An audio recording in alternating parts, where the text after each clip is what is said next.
Dunlop Tyres are proud sponsors of the BTCC.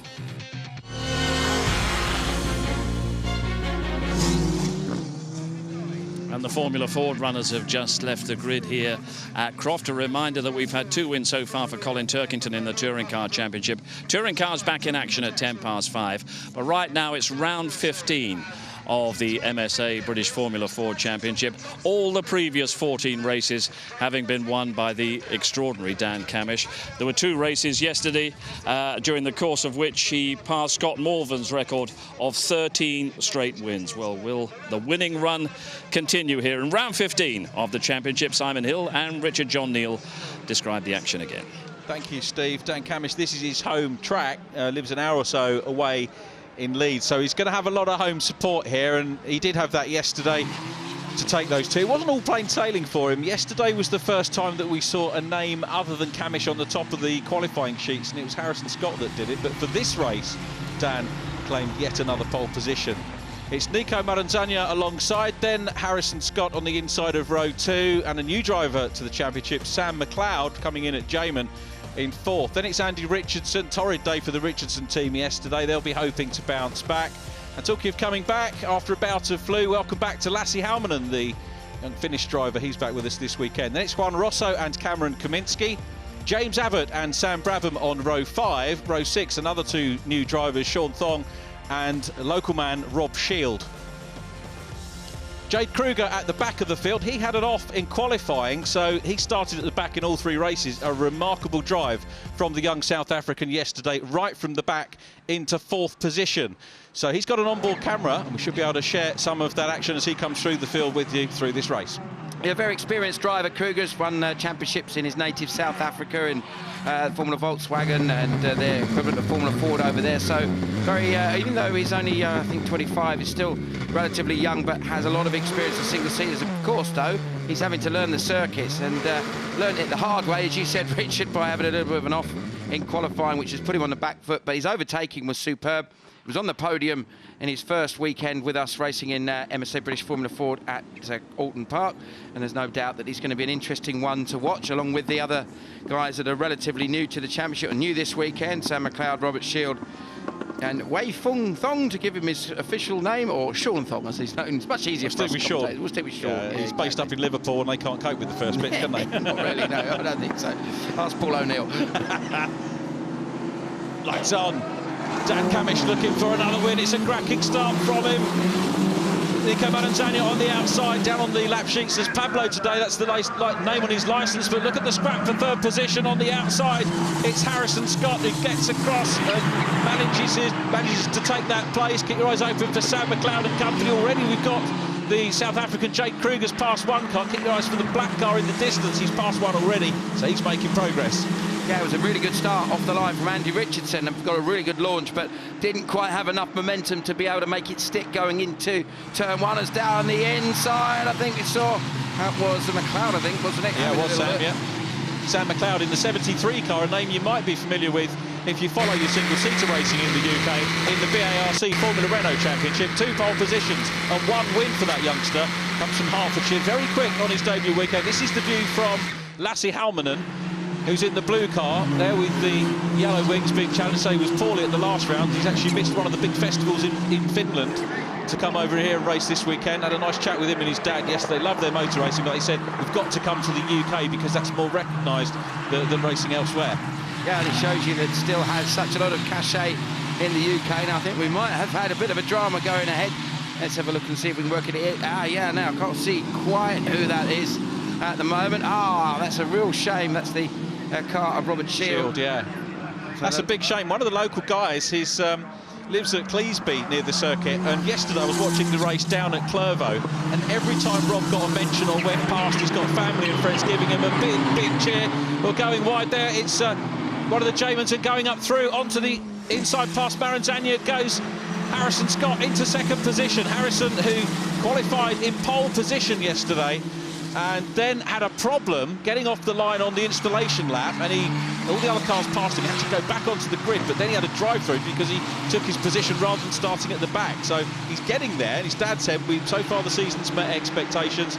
There's Robbie Shield out of the race, done a bit of rallycrossing, third-generation driver to race here at Croft. Yeah, exactly. His dad was British Rallycross champion back in 1989, so a lot of heritage there. In fact, the family were quite instrumental in getting rallycross up here at Croft. It's where they had the British Rallycross Grand Prix at the end of last year.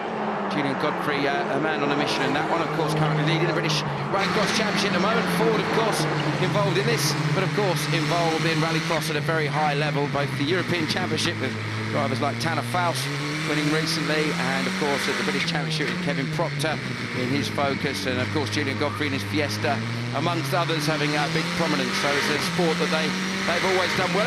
Back to dear old Barry Lee. Hope Barry's all right. We haven't seen him around the paddock.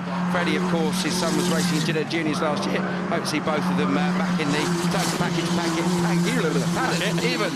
So very soon. Now in English. Yeah, that would be good to see. And this is a great shot from Lassie Howman. It just shows you how precise you have to be on the steering wheel. Look at how that wheel's going through the chicane. He was a lap or so ago snapping at the heels of Sam McLeod in front of him. And ahead of McLeod, we've got 3 of these scholarship drivers with very little in the way of single-seater experience. There's Halmanen, the black and blue car, running well, and he's coming under just a little bit of pressure from another international driver, Cameron Kaminski. Took second position in the opening round, of course, at Brands Hatched in Cameron. He's been finding it a little bit of a struggle since then, but working hard to try and get in the results for JTR, try and match his teammate, Dan Camish, who's still out front. Unsurprisingly, Dan with the fastest of the first flying lap, 1 minute 20.948. Best time of the weekend, incidentally, the target we're looking at, 1:20.4, Harrison Scott. That was yesterday. Very late down the inside. It's Richardson nearly gets about. Goes to Sam McLeod. He really did commit very late there, and I don't think Richardson expected it at all. Got edge wide, but they both seem to have managed to get away with it relatively unscathed. Andy, of course, losing a couple of places in the process. But watching to see what James Kruger is doing as well. He's not really made that much progress in the background. You can just see him having a little look at Abbott. I think getting a run around the outside of James Abbott, who's now on board of McGall, of course, having started the season in a Cinta chassis. Yeah, James Abbott, youngster, doubles up in the family radical competition as well. The motorbike-powered sports cars, awesome bits of kit in their own right, and he was due to be paired up with the Olympic cyclist Jason Kenny as a co-driver. So a very, very busy family, the Abbott family, and at the moment being kept busy by the South African Jake Kruger, who's teeing him up towards Tower, outside line. Abbott takes the slightly defensive line, takes the apex, and he's going to be a very difficult driver to pass, young James. 4th in the championship coming into this event. Very consistent finisher. Yeah, has been really, really on the case throughout the season so far. But Krug, you can see, just very, very delicate with the car going through the Jim Clark S's. Although they do have wings on front and rear, they don't create a massive amount of downforce like certain cars do.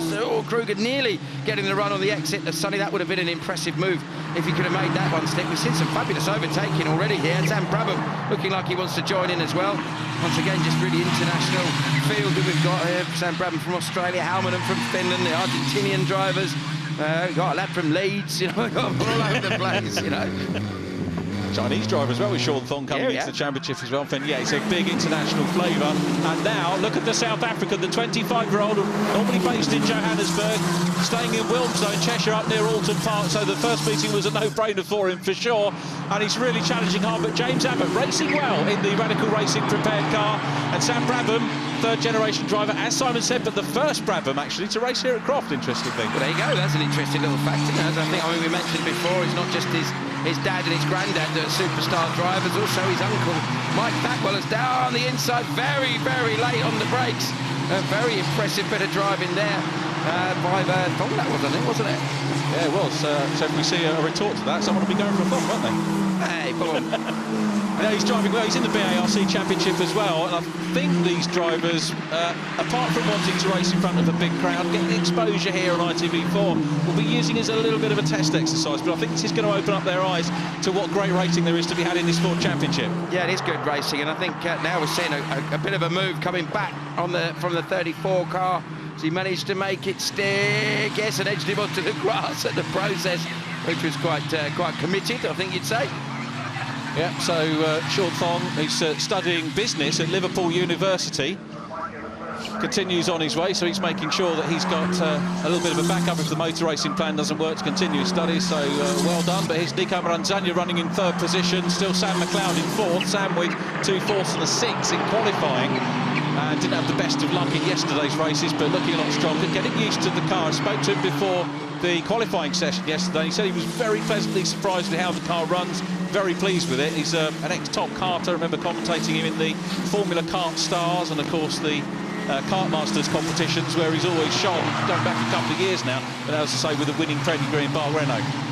Yeah, definitely a talented driver and one to watch. And it would be, actually quite right, he said it'd be interesting to see the drivers that have kind of had a little experiment in racing these cars this weekend, how much they may have taken and how many cars we'll see moving forwards into the latter half of this year and into next year. Of course, Ford tremendously committed to promoting the series. The EcoBoost engine, of course, very much a part of the current road car production car range. And that's always been the way with Formula 4, going back to its early days when it had the venerable Kent engine, which at the time was in cars like the old Ford Escort and Cortina back in the day. Used to give the engines names. Off, sorry. Just a little bit of a moment there. That's McLeod. McLeod, he just outbraked himself. Yeah, gets it back on. He was challenging Maranzaglia. I was wondering how much we're looking at team orders here, because it's got to be a little bit of a test for these guys, and he won't want to necessarily take points away from Nico Maranzaglia. Knowing James at Jamin, I would suggest the team orders are don't hit you at each other. That's basically probably it. I think you can't really stop these guys from racing for themselves. And Jamin, of course, there we go, he just went a little bit quick. He's got a bit of oversteer both there, and if you watch here also, Maranzaglia had those. Right, watch. Turns in, just carries a bit too much speed, he loses the back end, gets a bit of a wobble on, and that then messes him up for the right-hander, not able to get the car stopped for the second part of the complex, and that's what cost him the position. So he's here. I mean, we've got Bart Renault racing here shortly. So how much of a good experience is this going to be in a car that's got less aero on it, effectively, isn't it? So is it going to be good work, or is it going to give him a bad experience to the circuit? Well, no, it's definitely not going to give him a bad experience. It's just going to mean how much can he carry across in terms of the relevance of what the car's doing. Of course, they're both single-seaters. They're both a similar amount of power. They've both got aerodynamics. I would say the Formula Renault, though, has been designed from the outset to have the aerodynamic devices, and with these have kind of been added as an addition to the championship over the winter. A bit more power as well, and that's made it more challenging in terms of tyre management for the teams and drivers. 3 races always a challenge on a limited amount of tyres. That's a good thing that Ford have done to make sure that the championship is fairly equal, that haven't got the facility to just throw tyres at it as many sets as you can. Yeah, that keeps the cost down. Sam McLeod, again, over the grass, gets back on, and he's still there in 6th position. It's Juan Rosso down behind him, and again, the red liveried Jamin car with the white numbers on number 26, and then Andrew Richardson behind him. Cameron Kaminski still ahead of Sean Thom, and then Jade Kruger. I really was expecting Kruger to come through the field, but maybe the temperature's slightly different. There we go, on board with the youngster from South Africa, 10th position, and having dealt with James Abbott, trying to catch up with a pair of them here, and let's see whether he can make the pass on Sean Thom. At the moment, Sean's involved in his own battle with the young American Cameron Kaminski. So a 3-way scrap, and you've got to just be a little bit circumspect about how hard you go challenging when you've got the 2 cars in front battling hard as well. I haven't really seen much of what's going on right at the very front of the pack, because we've had this action throughout the grid, but Cammish, Scott and Maranzaglia, well, Cammish actually hasn't edged away that much. It's a 3.289 second lead at the end of last lap. He has got the fastest lap of 1:20.948. There is our race leader, and along with the rest of the JTR team, Nick Tandy, of course, the team principal, was very, very upset to learn of the tragic loss of Alan Stevenson yesterday at Le Mans, and all of the team have got the name of Alan on the car and a little tribute to him, so I'm sure they'll be in their thoughts throughout. But Dan Cammish is going to be focusing on the job in hand at the moment. He's extended his lead to 3.648, and Nico Maranzaglia a further 5 seconds behind, and then Almanen on the back of Maranzaglia. Now they're lapping identical lap times, 1:22.1 last time through, so that could be an interesting little battle to see if that unfolds, with just about 8.5 minutes remaining here at Croft, and let's see what that will mean in terms of laps. Well, I'm guessing, Richard, about 5 laps. What do you think? Yeah, sounds about right to me. We wonder whether Halmanen is going to be able to get another podium.